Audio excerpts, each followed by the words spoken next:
सर्व शेतकरी बांधवांनो, दरवर्षी काही ना काही प्रयोग आम्ही करत असतो. निसर्गाची जर साथ राहिली तर 100% उत्पन्नात वाढ होणार म्हणजे वाढ होणार. मागच्या वर्षी सुद्धा आम्ही हिवाळी तुरीचं उत्पन्न घेतलं होतं. त्याचप्रकारे आज यावर्षी आम्ही जो गोफण्या तीळ म्हणून असतो हा गोफण्या तिळाचं वैशिष्ट्य म्हणजे हा गावरान तिळामध्ये येतो आणि आपले प्रामुख्याने बघतो तर 4 दाण्याची तीळ असतो, 4 दाण्याचा. त्याच्यामुळे उत्पन्नात 100% जास्त प्रमाणात उत्पन्न होते या तिळाचं. आम्ही पहिल्यांदाच यावर्षी एका कास्तकाराने आम्हाला माहिती दिली आणि याचा प्रयोग करून बघितला. ट्रॅक्टरद्वारे 1.25 फुटावर आम्ही याची पेरणी केली आहे आणि विशेष करून जास्त काही प्रकारचं बी लागत नाही.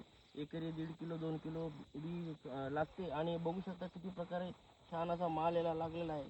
आणि जेवढा जास्त पातळ आपले तिळाची पेरणी आपण केली तेवढं जास्त माल 100% लागणार म्हणजे लागणार. यावर 2 प्रकारच्या आपण फवारण्या केलेल्या आतापर्यंत आणि 2 महिन्यामध्ये 60 दिवसामध्ये बघू शकता किती प्रकारे प्लॉट छान आलेला आहे.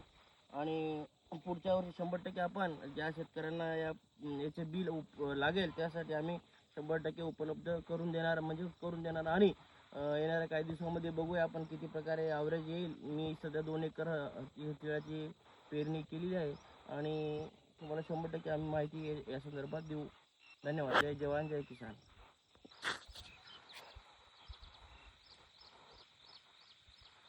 गोपनी तीळ आहे, गोपनी तीळ बघा, छान वाढ झालेली आहे. माल पण चालू झालेला आहे बघा.